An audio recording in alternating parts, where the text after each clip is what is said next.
La controverse de Sion de Douglas Reed chapitre 33. La Ligue d'imposition de la paix. Au moment même, en 1917, où les deux forces analogues de Russie, le communisme révolutionnaire et le sionisme révolutionnaire, apparurent en pleine lumière, le troisième but secret de la guerre, celui dont ils étaient les instruments, fut aussi révélé. C'était le projet pour une fédération mondiale, de prendre en main la gestion des affaires humaines et de régner par la force. À l'époque, comme dans la Seconde Guerre, 25 ans plus tard, on incitait les masses à détruire un fou à Berlin, l'empereur Guillaume II NDT pour cette raison même, qu'il cherchait à dominer le monde par la force. En Angleterre, M. Eden Philpott, un des nombreux oracles d'alors et de la guerre suivante, tonnait. Vous pensiez vous emparer du monde, mais vous ne garderez que ses malédictions, comme une couronne sur votre front. Et c'était le cri universel. Pourtant, le plan secret promu en Occident était également pour s'emparer du monde par la force et mettre à sa tête de nouveau seigneur de la guerre. On l'avait simplement paré avec d'autres mots. Ce qui était qualifié de militarisme réactionnaire prussien en Allemagne était une des idées avancées de M. Howes à Washington, ce qui était ambition mégalomane chez le Kaiser était un concept éclairé d'un nouvel ordre mondial à Londres. Les politiciens d'Occident devinrent des dissimulateurs professionnels. Même Disraeli ne pouvait prévoir en 1832, la pratique de la politique en Orient peut être définie par un mot, la dissimulation, que cela deviendrait la définition de la pratique politique en Occident au XXe siècle, mais cela arriva quand les leaders politiques occidentaux, en soutenant le sionisme et la révolution mondiale, cédèrent à l'incitation d'asiatiques, leurs actes revêtirent une duplicité asiatique à la place de leur sincérité natale. Étrangement, M. Woodrow Wilson, le plus docile d'entre tous, se rebella au début, de la façon la plus préemptive, contre les contraintes secrètes. Il essaya de déclarer, comme on l'a montré, que les causes et les objectifs de la guerre sont obscurs, et quand M. Howes lui interdit cela, il avoua quand même que les belligérants des deux côtés poursuivaient les mêmes objectifs. Il alla plus loin au tout début de sa présidence, quand il écrivit. C'est une chose intolérable que le gouvernement de la République soit devenu à ce point hors d'atteinte du peuple, qu'il ait été capturé par des intérêts qui sont spécifiques et non généraux. Nous savons que quelque chose intervient entre le peuple des États-Unis et le contrôle de ses propres affaires à Washington. Vraisemblablement, il a pris la nature de ses intérêts et de ce contrôle, et cette connaissance exaspérante causa peut-être sa chute, et celle de M. Roosevelt à la génération suivante. Néanmoins, il fut utilisé pour lancer le plan destiné à établir une fédération mondiale, basée sur la force. L'idée lui fut insufflée par d'autres, l'expression est utilisée par le biographe de M. Howes pour décrire la méthode par laquelle M. Howes incitait d'autres hommes à certaines actions, méthode par laquelle il était lui-même incité à ses propres actions. En novembre 1915, alors que les Américains s'enflammaient toujours pour le président qui les maintenait hors de la guerre, M. Howes lui donna ses instructions. Nous devons projeter l'influence de cette nation au nom d'un plan par lequel les obligations internationales doivent être respectées et maintenues, et au nom de quelque plan par lequel la paix mondiale pourra être maintenue. C'était toujours l'argumentaire du vendeur, que le plan maintiendrait la paix mondiale. Depuis longtemps, M. Howes discutait du plan avec Sir Edward Grey, le ministre des Affaires étrangères de M. Esquith. Il devint aveugle en 1914, mais dans un moment de clairvoyance spirituelle, il employa les mots qui sont devenus encore plus vrais depuis, les lumières sont en train de s'éteindre partout en Europe. Sir Edward Grey fut captivé par le plan et écrivit à M. Howes, le droit international n'a jusqu'ici reçu aucune sanction, la leçon de cette guerre est que les forces de l'entente doivent se lier entre elles pour lui donner une sanction. La sanction était l'euphémisme utilisé par les dissimulateurs pour éviter d'alarmer les masses avec des paroles de guerre ou de force. La définition du dictionnaire, dans un tel contexte, est une mesure coercitive, et le seul moyen de coercition entre nations est, en dernier ressort, la guerre. Aucune sanction ne peut être efficace si elle n'est pas soutenue par cette menace. Par conséquent, Sir Edward Grey pensa que l'on pourrait mettre fin à la guerre en faisant la guerre. C'était un homme incorruptible, mais apparemment induit en erreur. Les créateurs de la grande idée savaient de quoi ils parlaient, et actuellement, cela a été également révélé. En 1916, M. Howes avait déjà instruit M. Wilson quant à son devoir, et en mai, le président annonça publiquement son soutien au plan lors d'une réunion d'un nouveau groupe ouvertement dénommé la Ligue d'imposition de la paix. M. Wilson ne savait rien de sa nature, il n'apparaît pas que Wilson Woodrow ait étudié sérieusement le programme de la Ligue d'imposition de la paix, les papiers intimes de M. Howes, NDT. C'était une réincarnation de l'ancienne Ligue d'imposition de la paix, qui, comme Lord Cecil l'avait rappelé à M. Howes, devint vraiment une ligue pour soutenir la tyrannie. En 1916, le nom révéla toute l'affaire, l'opinion américaine n'était alors pas prête à tomber dans un piège si évident. Le sénateur George Wharton Pepper rappelle. Une organisation lourdement financée habilement intitulée la Ligue d'imposition de la paix rendait notre tâche plus facile en soulignant, comme son titre l'indiquait, que l'accord de la Société des Nations était destiné à devenir effectif par la force. Notre affirmation constante, en opposition avec la leur, était que faire appel à la force était au mieux futile, au pire, dangereux. J'ai comparé la futilité certaine d'un appel à la force internationale avec la possible espérance résultant de la confiance en la conférence internationale, et me suis déclaré favorable à toute association de ce genre, et me suis invariablement opposé à une ligue qui serait basée sur le premier postulat. Les dissimulateurs révélèrent vite le nom, la Ligue d'imposition de la paix, mais, le plan, qui engendra la Société des Nations, resta le même, de façon transparente, c'était un plan pour transférer le contrôle des armées nationales à un certain comité supranational qui pourrait les utiliser pour la gestion des affaires humaines, de manière à servir ses propres buts spécifiques, et le motif a continué jusqu'à nos jours.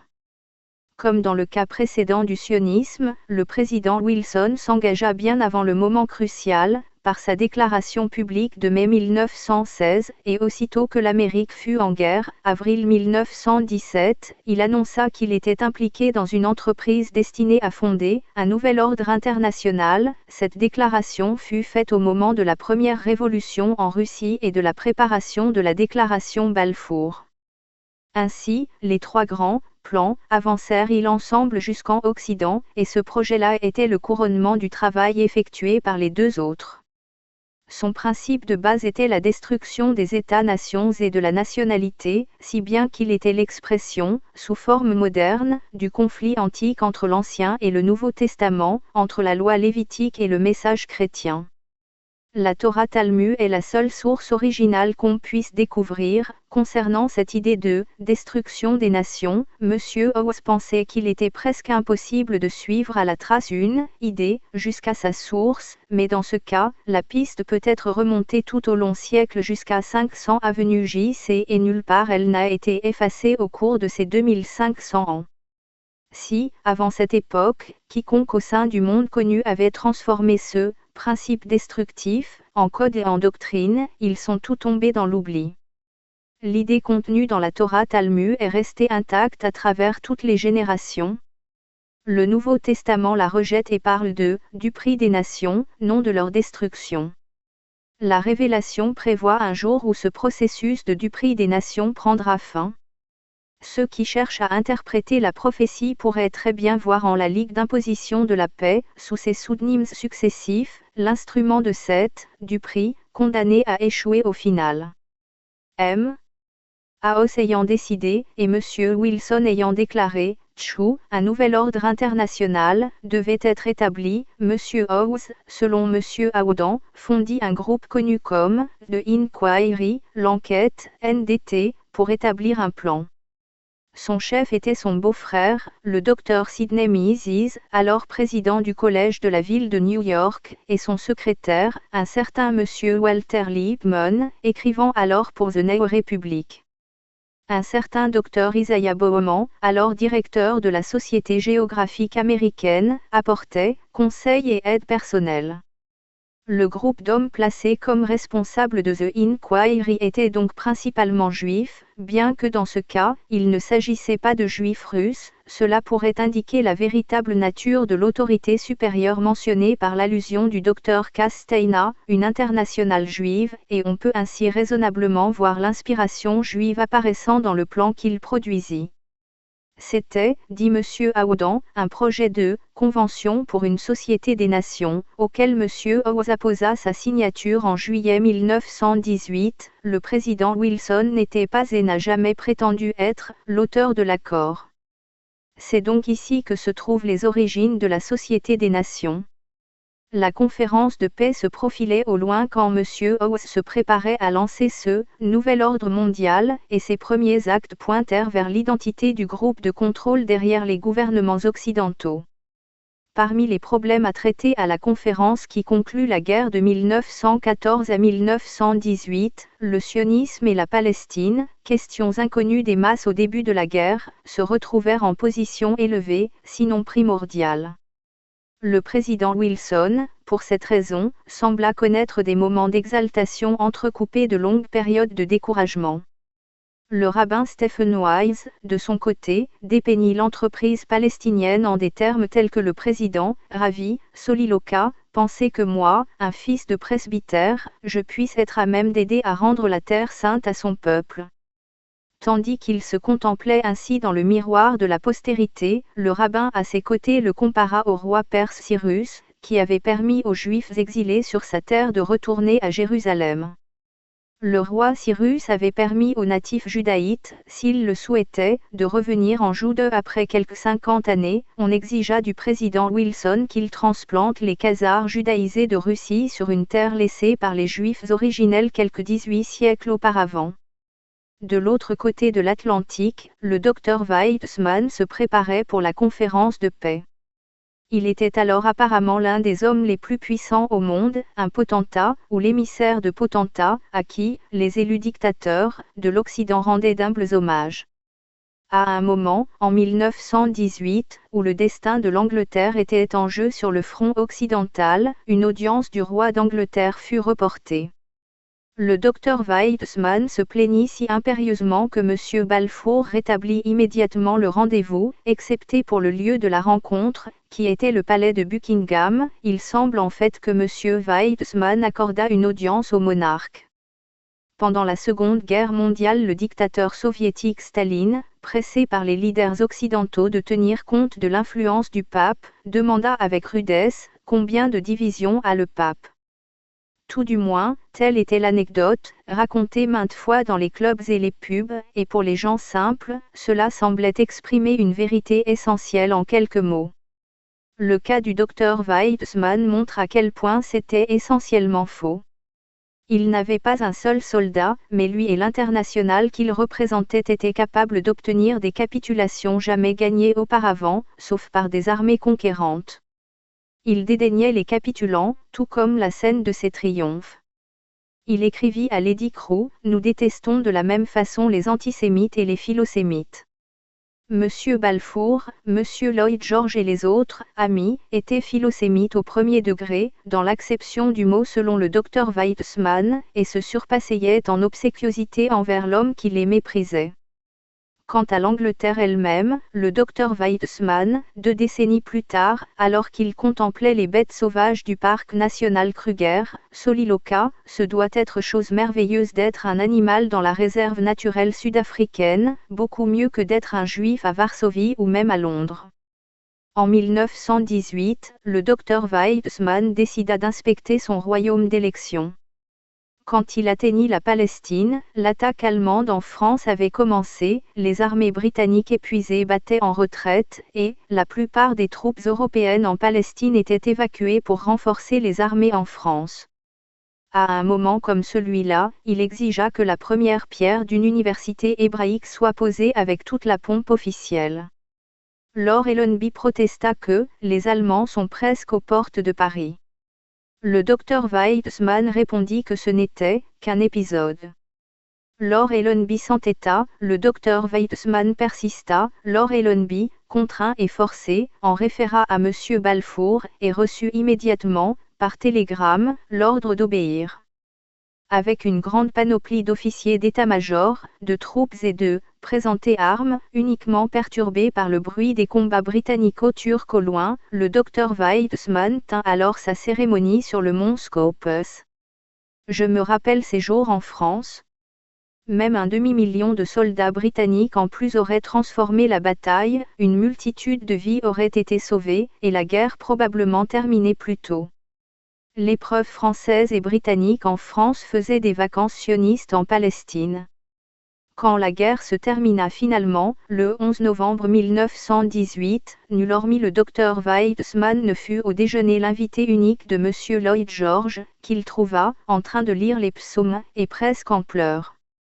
Ensuite, le chef de clan sioniste observa depuis le 10 Downing Street historique, alors que le Premier ministre disparaissait, porté par une foule en joie vers l'abbaye de Westminster pour un service d'action de grâce. Foules et administrateurs, quelqu'un parmi la foule remarqua Théil la tête haute, en forme de dôme, au visage barbu et aux paupières lourdes, observant par la fenêtre, au 10 Downing Street.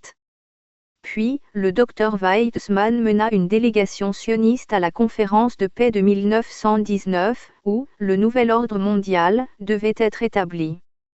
Il informa l'auguste Conseil des 10 que les Juifs avaient été frappés plus durement par la guerre que n'importe quel autre groupe. Les politiciens de 1919 n'émirent aucune objection face à cette insulte à leurs millions de morts.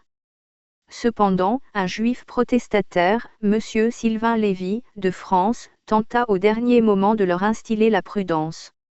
Il leur dit, premièrement, que la Palestine était un petit pays pauvre à la population existante de 600 000 Arabes, et que les Juifs, ayant un standard de vie plus élevé que les Arabes, auraient tendance à les déposséder. Deuxièmement, que les Juifs qui iraient en Palestine seraient principalement des Juifs russes, qui avaient des tendances explosives. Troisièmement, que la création d'un foyer national juif en Palestine introduirait le principe dangereux de double loyauté juive. Ces trois avertissements furent accomplis à la lettre, et furent entendus avec hostilité par les politiciens gentils réunis à la conférence de paix de 1919. M. Lansing, le secrétaire d'État américain, porta immédiatement le coup de grâce à M. Lévy. Il demanda au docteur Weizmann, qu'entendez-vous par foyer national juif ? Le docteur Weizmann dit qu'il signifiait qu'en sauvegardant toujours les intérêts des non-juifs, la Palestine deviendrait au bout du compte, aussi juive que l'Angleterre est anglaise. M. Lansing dit que cette réponse absolument obscure était absolument claire. Le Conseil des 10 inclina la tête en signe d'accord, et M. Lévy, comme tous les protestataires juifs depuis 25 siècles, fut défait. On l'entendit uniquement pour maintenir un semblant de considération impartiale. Le rabbin Wise, inquiété par les difficultés auxquelles nous dûmes faire face à Paris, s'était déjà assuré de la docilité du président Wilson. Approchant le président en privé, il dit, « Monsieur le Président, la communauté juive mondiale compte sur vous en cas de besoin et d'espoir », excommuniant ainsi Monsieur Lévy et les Juifs qui pensaient comme lui. Monsieur Wilson, posant sa main sur l'épaule du rabbin, dit tranquillement et fermement, « N'ayez aucune crainte, la Palestine sera vôtre ». Un autre homme essaya d'empêcher l'acte que ces hommes étaient en train de préparer, avec légèreté. Le colonel Lawrence aimait les Sémites, car il avait vécu avec les Arabes et les avait soulevés dans le désert contre leurs dirigeants turcs. Il était tout autant un ami des Juifs. Le docteur Weizmann dit, on l'a présenté par erreur comme un antisioniste, et croyait Tchou, une patrie juive, dans le sens, d'abord donné au terme, d'un centre culturel, pourrait bien être incorporé à l'État arabe uni pour lequel il avait œuvré. Lawrence vit à Paris que ce qui était planifié était de planter le nationalisme sioniste comme une bombe à retardement parmi un désordre d'États arabes faibles, et cette réalisation le brisa. M. David Garnett, qui édita ces lettres, dit « Lawrence gagna ses victoires sans mettre en danger plus qu'une poignée d'Anglais, et elles furent gagnées, non pour ajouter des provinces soumises à notre empire, mais par le fait que les Arabes avec lesquels il avait vécu et qu'il avait aimé devaient être un peuple libre, et que la civilisation arabe devait renaître. » C'était la foi de Lawrence pendant sa révolte dans le désert, et c'est ce que les hommes qui l'envoyèrent en Arabie lui dirent. quand la conférence de Paris commença, il contrôlait entièrement ses nerfs et était positivement aussi normal que la plupart d'entre nous, Monsieur J.M. Keynes.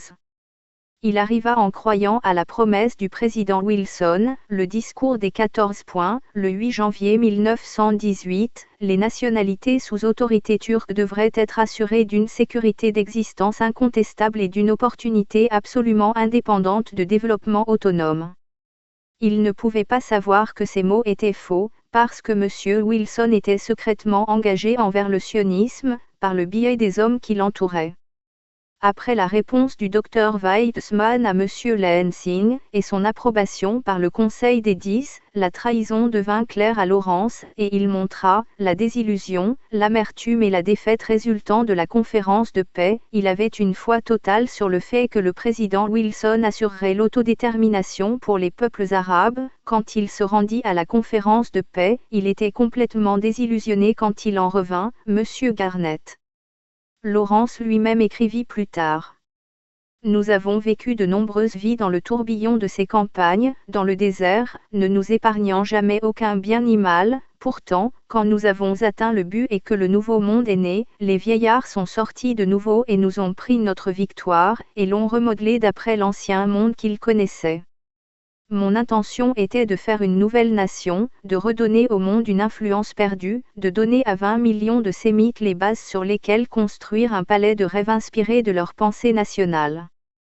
Lawrence, qui fut brisé par cette expérience, était alors parmi les hommes les plus célèbres au monde. S'il avait rejoint les dissimulateurs, il n'y a guère de rangs ou d'honneurs qui lui auraient été refusés. Il abandonna son rang et ses décorations, et tenta même, par honte, de perdre son identité. Il s'enrôla sous un faux nom dans le rang le plus bas de la Royal Air Force, où il fut découvert par la suite par un homme assidu du milieu de la presse. Cette dernière phase de sa vie est l'accident de motocyclette qui y mit fin à un aspect suicidaire, ressemblant à la phase et à la fin similaire de M. James Forrestal après la Seconde Guerre, et on doit s'en souvenir comme faisant partie des martyrs de cette histoire. Les hommes publics principaux étaient d'accord pour promouvoir l'aventure sioniste via l'ordre mondial international, qu'il était sur le point de fonder, quel que soit le coût en honneur et en souffrances humaines. Sur presque toutes les autres questions, ils divergeaient, si bien qu'à Paris, la guerre à peine finie, les réputations commencèrent à éclater comme des bulles, et les amitiés à se fissurer comme du plâtre.